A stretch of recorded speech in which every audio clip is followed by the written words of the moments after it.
ನಮಸ್ತೆ ಆತ್ಮೇರೆ, ನಿಮ್ಮೆಲ್ಲರ ಹಿತೈಷಿ ಚಿತ್ತ ಚೇತನ ಬ್ರಹ್ಮ. ಸ್ನೇಹಿತರೆ, ಇನ್ವೆಸ್ಟ್ ಮಾಡುವಂಥ ವಿಷಯಗಳನ್ನು ನಿಮಗೆ ಕೆಲವೊಂದು ಹೇಳ್ಕೊಡ್ತೀನಿ. ಇನ್ವೆಸ್ಟ್ ಮೊದಲು ನೀವು ಆರ್ಥಿಕವಾಗಿ ಇನ್ವೆಸ್ಟ್ ಮಾಡ್ತಾ ಇದ್ದೀರಾ, ಅದು ನಿಮ್ಮನ್ನು ಬೆಳೆಸುತ್ತೆ. ಕೆಲವ್ರಿಗೆ ಅಳಿಸಿದ್ದು ಉಂಟು. ಆದರೂ ಕೂಡ ಮೊದಲು ಇನ್ವೆಸ್ಟ್ ಅಂತ ಬಂದಾಗ ನಿಮ್ಮ ನಾಲೆಡ್ಜ್ಗೆ ಇನ್ವೆಸ್ಟ್ ಮಾಡಿ, ಬ್ರೈನ್ಗೆ ಇನ್ವೆಸ್ಟ್ ಮಾಡಿ. ಮೊದಲು ಯಾವುದೋ ಜಾಗ ತಗೊಳ್ಳೋದ್ರಿಂದ ಅಥವಾ ಸೈಟು, ಜಮೀನು, ಚಿನ್ನ, ಒಡವೆ ಇಂಥವು ತಗೊಳ್ಳೋದ್ರಿಂದ ಇದು ಯಾವುದು ಇನ್ವೆಸ್ಟ್ ಆಗೋದಿಲ್ಲ. ಮೊದಲು ಈ ಇನ್ವೆಸ್ಟನ್ನು ನಿಮ್ಮ ನಾಲೆಡ್ಜ್ ಗೇನ್ ಮಾಡ್ಕೊಳ್ಳೋದಕ್ಕೋಸ್ಕರ ಇನ್ವೆಸ್ಟ್ ಮಾಡಿ. ಇದು ಪ್ರಪಂಚದಲ್ಲೇ ಅತ್ಯದ್ಭುತವಾದ ಇನ್ವೆಸ್ಟ್ಮೆಂಟ್. ಈ ಒಂದು ಇನ್ವೆಸ್ಟ್ಮೆಂಟಿಂದ ಕಾಂಪೌಂಡಿಂಗ್ ಇಂಟ್ರೆಸ್ಟ್ ಅದು ನಿಮಗೆ ಸಿಗ್ತದೆ. ಅನ್ಬಿಲೀವೇಬಲ್. 8ನೇ ಜಗತ್ತಿನ ಅತ್ಯದ್ಭುತವಾದ ಒಂದು ಅಜೂಬ ಅಂದರೆ ನಿಮಗದೊಂದು 7 ಅದ್ಭುತಗಳಲ್ಲಿ ಇದು 8ನೇ ಅದ್ಭುತ, ಕಾಂಪೌಂಡಿಂಗ್ ಇಂಟ್ರೆಸ್ಟ್. ಅದೇ ರೀತಿ ನಿಮಗೆ ನಿಮ್ಮ ಮೇಲೆ ನೀವು ಇನ್ವೆಸ್ಟ್ ಮಾಡೋದೇ ನಿಮ್ಮನ್ನು ಬೆಳೆಸೋದು, ನಿಮ್ಮ ವ್ಯಾಲ್ಯೂವನ್ನು ಹೆಚ್ಚಿಸೋದು. ಒಬ್ಬ 10,000 ರೂಪಾಯಿ ಸಂಪಾದನೆ ಮಾಡುವಂಥವನು ಒಂದು 3 ವರ್ಷಗಳ ನಂತರ 1.5 ಲಕ್ಷ ರೂಪಾಯಿ ತಿಂಗಳಿಗೆ ಸಂಪಾದನೆ ಮಾಡ್ತಾನೆ.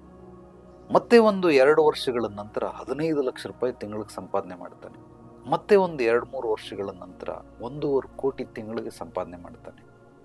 10-15 ಸಾವಿರ ತಗೊಳ್ಳೋನು ಇವತ್ತು 1.5 ಕೋಟಿ ಸಂಪಾದನೆ ಮಾಡೋಕ್ಕೆ ಬೆಳೆದಿದ್ದಾನೆ.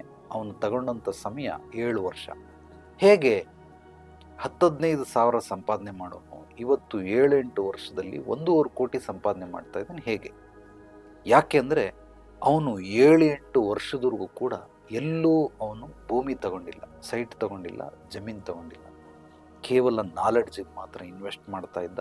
ಮಾಡಿ ಮಾಡಿ ಮಾಡಿ ಮಾಡಿ ಮಾಡಿ ಈಗ ಬರೋ 1.5 ಕೋಟಿ ದುಡ್ಡಲ್ಲಿ ಬೇಕಾದ್ರೆ ತಿಂಗಳಿಗೆ ಒಂದೊಂದು ಸೈಟ್ ತಗೊಬೋದು, ತಿಂಗಳಿಗೆ ಒಂದೊಂದು ಎಕರೆ ಜಮೀನು ತಗೊಳ್ಬೋದು. ಆ ಮಟ್ಟಕ್ಕೆ ಬೆಳೆದು ನಿಂತಿದ್ದಾನೆ. ಈಗ ನೀನು ಎಷ್ಟು ಮಾಡ್ತೀಯ ಆಸ್ತಿ ಪಾಸ್ತಿಗಳನ್ನು ಮಾಡ್ತಾ ಹೋಗು. ಆದ್ದರಿಂದ ಮನುಷ್ಯ ಮೊದಲು ಇನ್ವೆಸ್ಟ್ ಮಾಡೋದು ಕಲಿಬೇಕು. ಅದು ಎಲ್ಲಿಗೆ ಅಂದರೆ ನಿನ್ನ ಮೇಲೆ ನೀನು ಇನ್ವೆಸ್ಟ್ ಮಾಡ್ಕೊಳ್ಬೇಕು. ನಿನ್ನ ಬ್ರೈನ್ ಕೆಪಾಸಿಟಿನ ಹೆಚ್ಚಿಸ್ಕೊಳ್ಳೋದಕ್ಕೋಸ್ಕರ, ಮೈಂಡ್ ಸೆಟ್ಟನ್ನು ಬೆಳೆಸ್ಕೊಳ್ಳೋದಕ್ಕೋಸ್ಕರ ಮೊದಲು ನಿನ್ನ ಸ್ಕಿಲ್ ಟ್ಯಾಲೆಂಟನ್ನು ಹೆಚ್ಚಿಸ್ಕೊ. ಆ ನಿನ್ನ ಸ್ಕಿಲ್ ಟ್ಯಾಲೆಂಟ್ ನಿನಗೆ ಎಷ್ಟು ಕೊಡ್ತಾ ಇದೆ? 10,000 ಕೊಡ್ತಾ ಇದೆಯಾ? 50,000 ಕೊಡ್ತಾ ಇದೆಯಾ? 1 ಲಕ್ಷ ಕೊಡ್ತಾ ಇದೆಯಾ? 5 ಲಕ್ಷ ಕೊಡ್ತಾ ಇದೆಯಾ? 10 ಲಕ್ಷ ಕೊಡ್ತಾ ಇದೆಯಾ? ಅಥವಾ 50 ಲಕ್ಷನ, 1 ಕೋಟಿನ? ಎಷ್ಟು ಕೊಡ್ತಾ ಇದೆ? ಆ ಸ್ಕಿಲ್ ಟ್ಯಾಲೆಂಟ್ ನಿನ್ನದು ಒಂದು ವ್ಯಾಲ್ಯೂ ಇದೆ ಅಷ್ಟೇ. ನಿನಗೆ ಎಷ್ಟು ಸ್ಕಿಲ್ಲು ಟ್ಯಾಲೆಂಟ್ ಇದೆ ಅಷ್ಟು ಮಾತ್ರನೇ ಅದು ನಿನಗೆ ಔಟ್ಪುಟ್ ಕೊಡ್ತಾ ಇದೆ. 0 ವ್ಯಾಟ್ ಬಲ್ಪಿಂದ ನಮಗೆ ಎಷ್ಟು ಬೆಳಕು ಹೊರಗೆ ಬರಬಹುದು? ಒಂದು ಬೆಡ್ ಲ್ಯಾಂಪ್ ಒಂದು 10 ವ್ಯಾಟ್ ಇರ್ತದೆ, ಅದರಿಂದ ಎಷ್ಟು ಬೆಳಕು ಬರಬಹುದು? ಒಂದು ಟ್ಯೂಬ್ ಲೈಟ್ ಒಂದು 60 ವ್ಯಾಟ್ ಇರುತ್ತೆ ಅಥವಾ 100 ವ್ಯಾಟ್ ಇರುತ್ತೆ, ಅದರಿಂದ ಎಷ್ಟು ಬೆಳಕು ಬರಬಹುದು? ಎಕ್ಸ್ಪೆಕ್ಟೇಷನ್ ನಾವು ಎಷ್ಟು ಮಾಡಬಹುದು? 0 ವ್ಯಾಟಿಂದ ಏನು ಕೆಲಸ ಮಾಡ್ತೀರಾ? ಖಂಡಿತವಾಗಲೂ ಏನೂ ಮಾಡೋದಕ್ಕೆ ಸಾಧ್ಯವಿಲ್ಲ. ಅದೇ ರೀತಿ ನಿಮ್ಮ ಸ್ಕಿಲ್ ಮತ್ತು ಟ್ಯಾಲೆಂಟ್ 0 ವ್ಯಾಟ್ ಥರ ಕೆಲಸ ಮಾಡ್ತಾ ಇದೆಯಾ? 10 ವ್ಯಾಟ್ ಥರ ಕೆಲಸ ಮಾಡ್ತಾ ಇದೆಯಾ? 100 ವ್ಯಾಟ್ ಥರ ಕೆಲಸ ಮಾಡ್ತಾ ಇದೆಯಾ? ಅಥವಾ 1000 ವ್ಯಾಟ್ ಥರ ಕೆಲಸ ಮಾಡ್ತಾ ಇದೆಯಾ? ಈ ಒಂದು ಸ್ಕಿಲ್ ಸೆಟ್ಗೆ ಅಥವಾ ಟ್ಯಾಲೆಂಟ್ನ ಬೆಳೆಸ್ಕೊಳ್ಳೋದಕ್ಕೆ, ಮೈಂಡ್ ಸೆಟ್ ಬೆಳೆಸ್ಕೊಳ್ಳೋದಕ್ಕೆ ನೀವು ಇನ್ವೆಸ್ಟ್ ಮಾಡಿದ್ರೆ ಖಂಡಿತವಾಗ್ಲೂ ಮುಂದೆ ಒಂದು ಸೈಟ್ ಏನು 10 ಸೈಟು ತಗೊಳ್ಬೋದು, 1 ಎಕರೆ ಏನು 50 ಎಕರೆ 100 ಎಕರೆ ಬೇಕಾದ್ರೂ ತಗೊಳ್ಬೋದು. ಅದಕ್ಕೆ ಮೊದಲು ಇನ್ವೆಸ್ಟ್ ಮಾಡಬೇಕಾಗಿರೋದು ನಿಮ್ಮ ಮೈಂಡ್ ಮೇಲೆ, ಬ್ರೈನ್ ಕೆಪಾಸಿಟಿನ ಬೆಳೆಸ್ಕೊಳ್ಳೋದಕ್ಕೋಸ್ಕರ. ಒಬ್ಬನೇ ಮನುಷ್ಯ, ಒಂದೇ ಏಜ್ನವನು, ಇಬ್ಬರು ಸೇಮ್ ಓದಿದ್ದಾರೆ, ಅವನಿಗೂ 24 ಗಂಟೆ, ಇವನಿಗೂ 24 ಗಂಟೆ. ಆದರೆ ಒಬ್ಬ ತಿಂಗಳಿಗೆ 10 ಲಕ್ಷ ದುಡಿತಾವನೆ, ಮತ್ತೊಬ್ಬ ಕೇವಲ 1 ಲಕ್ಷ ದುಡಿತಾವನೆ. ಇನ್ನೊಬ್ಬ ಅದೇ ಸ್ಕೂಲಲ್ಲಿ ಓದಂಥವ್ರು, ಅವ್ರದ್ದೇ ಫ್ರೆಂಡ್ಶಿಪ್ ವರ್ಗ, ಕೇವಲ 30,000 ರೂಪಾಯಿ ದುಡಿತಾವನೆ. ಒಬ್ಬ 30,000 same age, 1 lakh same age, 10 lakh same age. Reason ಏನು ಅಂದರೆ 3 ಜನನು ಒಂದೇ ಏಜ್ನವರು, ಒಂದೇ ಊರಿನವರು, ಆದರೆ ಒಂದೇ ಶಾಲಾ ಕಾಲೇಜುಗಳಲ್ಲಿ ಕಲ್ತಂಥವ್ರು ಇವತ್ತು ಕೆಲಸಗಳನ್ನು ಬೇರೆ ಬೇರೆ ಮಾಡ್ತಾವನೆ. ಒಬ್ಬ ಎಲ್ಲೋ ಒಂದು ಕಡೆ ಕೆಲಸ ಮಾಡ್ತಾವನೆ, ಇನ್ನೊಬ್ಬ ಏನೋ ಒಂದು ಸೆಲ್ಫ್ ಎಂಪ್ಲಾಯ್ ಮಾಡ್ತಾವನೆ, ಮತ್ತೊಬ್ಬ ಒಂದು ಸಿಸ್ಟಮ್ನ ಕ್ರಿಯೇಟ್ ಮಾಡಿದ್ದಾನೆ. ಆ ಸಿಸ್ಟಮಲ್ಲಿ ಅವನು ಬಾಸಾಗಿ ಕುಂತ್ಕೊಂಡಿದ್ದಾನೆ, ಎಲ್ಲರ ಕೈಯಲ್ಲೂ ಕೆಲಸ ಮಾಡ್ತಾ ಇದ್ದಾನೆ. ಆದ್ದರಿಂದ ತಿಂಗಳಿಗೆ 10 ಲಕ್ಷ ರೂಪಾಯಿ ದುಡಿತಾನೆ. ಇದೆಲ್ಲವೂ ಏನು ಅಂತಂದರೆ ಆ ಬ್ರೈನ್ ಮೇಲೆ ಯಾರ್ಯಾರೆಲ್ಲ ಇನ್ವೆಸ್ಟ್ ಮಾಡ್ತಾರೆ ಇವ್ರನ್ನ ನಿಲ್ಲಿಸೋದಕ್ಕೆ ಯಾರ ಕೈಲೂ ಸಾಧ್ಯವಿಲ್ಲ. ಬೆಳೆದೇ ಬೆಳಿತಾನೆ, ಖಂಡಿತವಾಗ್ಲೂ ಬೆಳಿತಾನೆ. ಆ ಇನ್ವೆಸ್ಟ್ಮೆಂಟ್ ಏನು? ನಾನು ಏನು ಮಾಡಬೇಕು, ನಾನು ಏನು ಮಾಡಬಲ್ಲೆ, ನಾನು ಏನೇನೆಲ್ಲ ಮಾಡಿದ್ರೆ ನಾನು ಈ ಹಂತಕ್ಕೆ ಹೋಗ್ತೀನಿ, ಇದೆಲ್ಲವನ್ನು ಹಂತ ಹಂತವಾಗಿ ಕೂತ್ಕೊಂಡು ಬರೀರಿ, ಡೈಲಿ ಪ್ಲ್ಯಾನ್ ಮಾಡಿ, ಸುಮ್ಮನೆ ಗೀಚಾಡಿ. ನೀವು ಒಂದು ತಿಂಗಳು ಒಂದು ವೈಟ್ ಬೋರ್ಡ್ ಮೇಲೆ ಅಥವಾ ಬ್ಲ್ಯಾಕ್ ಬೋರ್ಡ್ ಮೇಲೆ ಇಲ್ಲ ಗ್ರೀನ್ ಬೋರ್ಡ್ ಮೇಲೆ ಪೇಪರ್ ಪೆನ್ ತೊಗೊಂಡು ಚೆನ್ನಾಗಿ ಗೀಚಾಡಿ. ನಿಮಗದು ಬೋರ್ಡ್ ಇಲ್ಲ ಅಂತಂದರೆ ಪೇಪರಲ್ಲಾದರೂ ಗೀಚಾಡಿ, ಪ್ಲ್ಯಾನ್ ಮಾಡಿ. ಇವತ್ತು ನೀವು ಒಂದು 30,000 ದುಡಿತಾ ಇದ್ದರೆ ನಾನು ಹೇಗೆ 1,00,000 ದುಡಿಯೋದು, ನಾನು ಏನೇನೆಲ್ಲ ಮಾಡಿದ್ರೆ ನನ್ನ ಕೈಲಿ 1,00,000 ಬರ್ತದೆ ತಿಂಗಳಿಗೆ. ಕುತ್ಕೊಂಡು ಎಲ್ಲ ಕ್ಲೀನಾಗಿ ಪ್ಲ್ಯಾನ್ ಮಾಡಿ. ಆ ಪ್ಲ್ಯಾನ್ ಯಾವಾಗ ಮಾಡ್ತಿರೋ ಮೈಂಡ್ಗೆ ಒಂದು ಮ್ಯಾಪ್ ಸಿಗುತ್ತೆ. ಆ ಮ್ಯಾಪಿಂದ ನೀವು ನೆಕ್ಸ್ಟ್ ನಿಧಾನವಾಗಿ ಮುಂದುವರಿಯೋದಕ್ಕೆ ಹೋಗ್ತಾನೆ. ಪ್ರತಿಯೊಂದು ಇಲ್ಲಿ ಒಬ್ಬ ಮೊದಲನೇ ಹೆಜ್ಜೆಯಿಂದನೇ ಶುರು ಮಾಡೋದು. ಎಲ್ಲರಿಗೂ ಏನು ಆಸೆ ಅಂತಂದರೆ, ಸೋಷಿಯಲ್ ಮೀಡಿಯಾದಲ್ಲಿ ಆಲ್ರೆಡಿ ಸಕ್ಸಸ್ಫುಲ್ ಪರ್ಸನ್ಗಳು ಬಂದಿರ್ತಾರೆ, ಅವ್ರದ್ದೊಂದು ಯಾವುದೋ ಇಂಟ್ರ್ಯೂ ನೋಡ್ತೀರಾ, ಪಾಡ್ಕಾಸ್ಟ್ ನೋಡ್ತೀರಾ, ನಾನು ಹಂಗೆ ಆಗ್ಬಿಡ್ಬೇಕು. ಅವ್ರು ಹಂಗಾಗೋದಕ್ಕೆ 20 ವರ್ಷ ಸಾಧನೆ ಮಾಡಿದ್ದಾರೆ, 10 ವರ್ಷ ಮಾಡಿದ್ದಾರೆ, 5 ವರ್ಷ ಮಾಡಿದ್ದಾರೆ. ನೀವು ಈಗ ನೋಡ್ತಾ ಇದ್ದೀರಾ ಅವನನ್ನು. ನೀವು ಆ ಹಂತಕ್ಕೆ ಹೋಗೋದಕ್ಕೆ ಸಾಧ್ಯವೇ ಇಲ್ಲ. ಸಡನ್ನಾಗಿ ಹೋಗಿ ಕೂತ್ಕೊಳ್ಳೋದಕ್ಕಾಗೋದಿಲ್ಲ. ಅದಕ್ಕೆ ಸಾಕಷ್ಟು ಸರ್ಕಸ್ ಮಾಡಬೇಕಾಗುತ್ತೆ, ಜಿಮ್ ಮಾಡಬೇಕಾಗುತ್ತೆ. ಸೊ ಫಿಸಿಕಲ್ ಜಿಮ್ ಅಲ್ಲ, ಮೈಂಡ್ ಜಿಮ್, ಸ್ಪಿರಿಚುವಲ್ ಜಿಮ್ ಮಾಡಬೇಕಾಗುತ್ತೆ, ನೇಚರ್ ಜಿಮ್ ಮಾಡಬೇಕಾಗುತ್ತೆ. ಜಿಮ್ ಮಾಡಿದಾಗ ಮಾತ್ರ 6 ಪ್ಯಾಕ್ ಬರ್ತದೆ. ಅದೇ ರೀತಿ ಮೈಂಡ್ಗೂ ಕೂಡ ಜಿಮ್ ಮಾಡಬೇಕಾಗುತ್ತೆ. ಆ ಜಿಮ್ ಕುತ್ಕೊಂಡು ಮಾಡಿದ್ರೆ ನೀವು ಬ್ರೈನ್ಗೆ ಒಂದು ಮ್ಯಾಪ್ ಸಿಗುತ್ತೆ. ಎಲ್ಲಿವರೆಗೂ ಬ್ರೈನ್ಗೆ ಮ್ಯಾಪ್ ಸಿಗೋದಿಲ್ಲೋ ಅಲ್ಲಿವರೆಗೂ ಅವನು ಈಚೆ ಎದ್ದೋಗೋದಕ್ಕೆ ಸಾಧ್ಯವೇ ಇಲ್ಲ. ಅವನಿಗೆ ದಾರಿನೇ ಗೊತ್ತಿಲ್ಲ ಅಂತಂದರೆ ಗಾಡಿ ಸ್ಟಾರ್ಟ್ ಮಾಡೋದಿಲ್ಲ. ಅದಕ್ಕೆ ಬ್ರೈನ್ಗೆ ಮೊದಲು ಮ್ಯಾಪ್ ಬೇಕು. ಆ ಮ್ಯಾಪ್ ಇದ್ದರೆ ಅದು ಎಷ್ಟು ಬೇಕಾದರೂ ಸಾಗೋದಕ್ಕೆ ರೆಡಿ ಇದೆ. ಅದು ಶಕ್ತಿ ಮೀರಿ ಪ್ರಯತ್ನ ಪಡ್ತದೆ. ಅದಕ್ಕೆ ಕುತ್ಕೊಂಡು ಪ್ಲ್ಯಾನ್ ಮಾಡಿ, ನನ್ನ ಸಂಪಾದನೆ 1,00,000, ನಾನು ಹೇಗೆ 5,00,000 ಮಾಡಲಿ, 5,00,000 ಮಾಡಬೇಕಾದ್ರೆ ನಾನು ಏನೇನೆಲ್ಲ ಮಾಡಬೇಕು, ಏನು ಮಾಡಿದ್ರೆ ನನಗೆ 5,00,000 ಸಿಗುತ್ತೆ. ಈಗ ನಾನು ಸಾಗುವಂಥ ಹಾದಿ, ಇದರಿಂದ ಹೊರಗಡೆ ಬಂದು ನಾನೇನಾದರೂ ಎಕ್ಸ್ಟ್ರಾ ಕೆಲಸಗಳನ್ನು ಮಾಡಿದ್ರೆ, ನನ್ನ ಸಿಸ್ಟಮಲ್ಲಿ ಏನಾದರೂ ಅಲ್ಪ ಸ್ವಲ್ಪ ಬದಲಾವಣೆ ಪರಿವರ್ತನೆ ಮಾಡಿದ್ರೆ ನಾನು 5,00,000 ರೂಪಾಯಿ ದುಡಿಯೋದಕ್ಕೆ ಸಾಧ್ಯವಿದೆಯಾ? ಇದನ್ನು ನೋಡಿ ಕುತ್ಕೊಳ್ಳಿ, ಮಾಡಿ. ಖಂಡಿತವಾಗಲೂ ಬ್ರೈನ್ಗೊಂದು ಮ್ಯಾಪ್ ಸಿಕ್ಬಿಟ್ರೆ ಅದು ಮೂವ್ ಆಗ್ಬಿಡ್ತದೆ.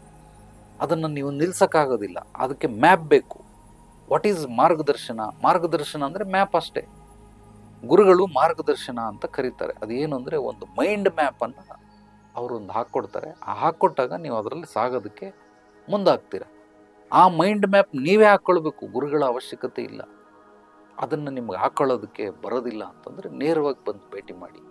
ಖಂಡಿತವಾಗ್ಲೂ ನಿಮ್ಮ ಹಿನ್ನೆಲೆ ಪೂರ್ವಾಪರ ಅಂದರೆ ನಿನ್ನ ಯೋಗ್ಯತೆ ಎಷ್ಟು, ಅರ್ಹತೆ ಎಷ್ಟು, ನಿನ್ನ ಮನಸ್ಸಲ್ಲಿ ಏನೇನಿದೆ, ಆ ವಿಷದ ಬೀಜಗಳನ್ನು ಇಟ್ಕೊಂಡಿರ್ತಾರೆ, ಮುಳ್ಳುಗಳನ್ನು ಇಟ್ಕೊಂಡಿರ್ತಾರೆ. ನನ್ನ ಕೆಲಸ ಏನು ಅಂದರೆ ಆ ಮುಳ್ಳುಗಳನ್ನೆಲ್ಲ ಒಂದೊಂದೇ ತೆಗೆಯೋದು. ವಿಷದ ಬೀಜಗಳೇನಾದರೂ ಇದ್ದರೆ ಅದನ್ನು ಹೊರಗೆ, ಇಲ್ಲಿ ಬಾಯಿಂದನಾದರೂ ಹೊರಗೆ ಹಾಕಿಸ್ಬೇಕು, ಇಲ್ಲ ಹಿಂದ್ಗಡೆ ಮಲಮೂತ್ರದ ಮೂಲಕ ಆದರೂ ಹೊರಗೆ ಕಳಿಸ್ಬೇಕು. ಎರಡೇ ದಾರಿ ಇರೋದು. ಅದು ನಿಮಗೆ ಮಾಡೋದಕ್ಕೆ ಸಾಧ್ಯವಿಲ್ಲ, ನಿಮಗೆ ನೀವೇ ಮಾಡ್ಕೊಳ್ಳೋದಕ್ಕೆ ಸಾಧ್ಯವಿಲ್ಲ. ಯಾರಾದರೂ ಒಬ್ಬರು ಇರಲೇಬೇಕು. ಆಪ್ರೇಷನ್ ನಾನೇ ಮಾಡ್ಕೊಳ್ಳೋಕ್ಕಾಗುತ್ತಾ? ಆಗೋದಿಲ್ಲ. ಡಾಕ್ಟ್ರ್ ಬಂದು ಮಾಡ್ತಾರೆ. ಅದೇ ಥರ ಪ್ರತಿಯೊಂದು ಕೆಲಸಗಳು ಇನ್ನೊಬ್ಬರು ಮಾಡಿದಾಗ ಅದು ಅತ್ಯದ್ಭುತ. ಅದರಲ್ಲೂ ಅವನೇನಾದರೂ ವೃತ್ತಿಪರ ಆಗಿದ್ದರೆ ಎಕ್ಸ್ಟ್ರಾರ್ಡಿನರಿ ರಿಸಲ್ಟ್ ಸಿಗುತ್ತೆ. ಸೊ ನಿಮ್ಮ ಒಳಗಡೆ ಇರುವಂಥ ಕಸ, ಆ ಮನಸ್ಸಿನ ಕಸ ಅಥವಾ ಮೆದುಳಿನಲ್ಲಿ ತುಂಬಿಕೊಂಡಿರುವಂಥ ಕಸ, ಅಡೆತಡೆಗಳು, ಕುಂದುಕೊರತೆಗಳು, ಲೋಪದೋಷಗಳು, ಇದನ್ನೆಲ್ಲ ಹೊರಗೆ ಹಾಕುವಂಥ ಕ್ರಿಯೆನೇ ಮುಕ್ತ ಸಮಾಲೋಚನೆ, ಆಪ್ತ ಸಮಾಲೋಚನೆ ಅಥವಾ ಪರ್ಸ್ನಲ್ ಕೌನ್ಸಿಲಿಂಗ್ ಅಂತ ಇಟ್ಕೊಳ್ಬೋದು. ಇದನ್ನೆಲ್ಲ ಮಾಡಿದ ನಂತರ ನಿನಗೆ ಈ ಒಂದು ಹಾದಿ ಅತ್ಯದ್ಭುತವಾಗಿ ನಿನ್ನನ್ನು ಮುಂದುವರಿಸೋದಕ್ಕೆ ಅನುಕೂಲ ಆಗುತ್ತೆ. ಪ್ರತಿಯೊಬ್ಬರು, ನನ್ನ ಅನಿಸಿಕೆ ಏನು ಅಂದರೆ, ಶಕ್ತಿ ಮೀರಿ ಅವರು ಕೆಲಸಗಳನ್ನು ಮಾಡಬೇಕು, ಶಕ್ತಿ ಮೀರಿ ಸಂಪಾದನೆಯನ್ನು ಮಾಡಬೇಕು, ಶಕ್ತಿ ಮೀರಿ ಗೌರವವನ್ನು ಸಂಪಾದಿಸಬೇಕು, ಶಕ್ತಿ ಮೀರಿ ಅವರು ಸ್ಥಾನಮಾನವನ್ನು ಗಳಿಸಬೇಕು. ಶಕ್ತಿ ಮೀರಿ ಅಂದರೆ ನಿಂದೊಂದು ಶಕ್ತಿ ಇದೆ, ಆ ಶಕ್ತಿಯನ್ನು ಮೀರಿ ಇನ್ನೂ 3 ಪಟ್ಟು, 5 ಪಟ್ಟು, 10 ಪಟ್ಟು ಮುಂದೋಗೋದಕ್ಕೆ ಮನುಷ್ಯನಿಗೆ ಅಷ್ಟು ಶಕ್ತಿ ಚೈತನ್ಯ ಇದೆ. ನಿಸರ್ಗ, ಸೃಷ್ಟಿ, ಬ್ರಹ್ಮಾಂಡ ನಮಗೆ ಈ ಶಕ್ತಿಯನ್ನು ಒದಗಿಸಿದೆ. ಆದರೆ ನಾವು ಅದನ್ನು ಉಪಯೋಗಿಸ್ಕೊಳ್ಳೋಕೆ ಬರ್ತಾ ಇಲ್ಲ. ನಿಮಗೆ ಅದನ್ನೆಲ್ಲ ಅಧ್ಯಯನ ಮಾಡಿದಾಗ, ಆ ಮೈಂಡಿಗೆ ಒಂದು ಮ್ಯಾಪನ್ನು ಸೃಷ್ಟಿ ಮಾಡಿದಾಗ ಎಲ್ಲವೂ ಕೂಡ ಸಾಧ್ಯವಿದೆ. ಖಂಡಿತವಾಗ್ಲೂ anything is possible, everything is possible when you know the system and process. ಯಾರಿಗೆ ಸಿಸ್ಟಮ್ ಪ್ರೋಸೆಸ್ ಗೊತ್ತು ಅವನಿಗೆಲ್ಲವೂ ಸಾಧ್ಯವಿದೆ. ಏನನ್ನು ಬೇಕಾದರೂ ಸೃಷ್ಟಿ ಮಾಡ್ಕೊಳ್ಬಲ್ಲ, ಏನನ್ನು ಬೇಕಾದರೂ ನಿರ್ಮಿಸ್ಬಲ್ಲ, ಹೇಗೆ ಬೇಕಾದರೂ ಬದುಕಬಲ್ಲ. ಅವನು ಇಷ್ಟ ಬಂದಿದ್ದೆಲ್ಲವನ್ನು ಶೇಖರಣೆ ಮಾಡ್ತಾ ಹೋಗ್ತಾನೆ ಜೀವನದಲ್ಲಿ. ಇದೆಲ್ಲದಕ್ಕೂ ಕಾರಣ ಏನು ಅಂತಂದರೆ ಓನ್ಲಿ ಪ್ಲ್ಯಾನಿಂಗ್. ಪ್ಲ್ಯಾನ್ ಅನ್ನೋದು ನಿಜವಾಗ್ಲೂ ಭಗವಂತ ಕೊಟ್ಟಂತಹ ಅತ್ಯದ್ಭುತವಾದ ವರ ಮನುಷ್ಯನಿಗೆ. Plan plan plan plan A, plan B, plan C.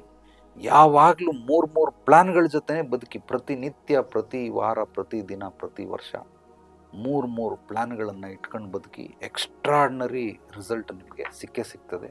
ನಿಮಗದು ಪ್ಲ್ಯಾನ್ಗಳು ಹಾಕಕ್ಕೆ ಬರ್ತಾ ಇಲ್ಲ ಏನು ಅಂತ ಅಂದರೆ ನೇರವಾಗಿ ಬಂದು ಭೇಟಿ ಮಾಡಿ. ಐ ನೀಡ್ ಅಪಾಯಿಂಟ್ಮೆಂಟ್ ಅಂತೇಳಿ ನನ್ನ ವಾಟ್ಸಪ್ ನಂಬರ್ಗೆ ಒಂದು ಟೆಕ್ಸ್ಟ್ ಮೆಸೇಜ್ ಕಳಿಸಿ. ನಾನು ನಿಮಗೆ ಡೀಟೇಲನ್ನು ಕಳಿಸ್ತೀನಿ. ಒನ್ಲಿ ಫಾರ್ ಅಪಾಯಿಂಟ್ಮೆಂಟಿಗೆ ಮಾತ್ರ ವಾಟ್ಸಪ್ ಮಾಡಿ, ಅಥವಾ ನಿಮ್ಮ ಅನಿಸಿಕೆ ಅಭಿಪ್ರಾಯಗಳನ್ನು ತಿಳಿಸೋಕ್ಕೆ, ಕಾಮೆಂಟ್ ಮಾಡೋದಕ್ಕೆ ನನ್ನ ವಾಟ್ಸಪ್ ನಂಬರ್ಗೆ ವಾಯ್ಸ್ ಮೆಸೇಜ್ ಕೂಡ ಕಳಿಸ್ಬಹುದು.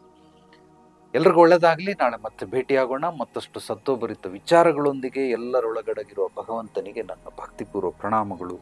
ಸರ್ವೇ ಜನೋ ಸುಖಿನೋ ಭವಂತು. ಶುಭರಾತ್ರಿ.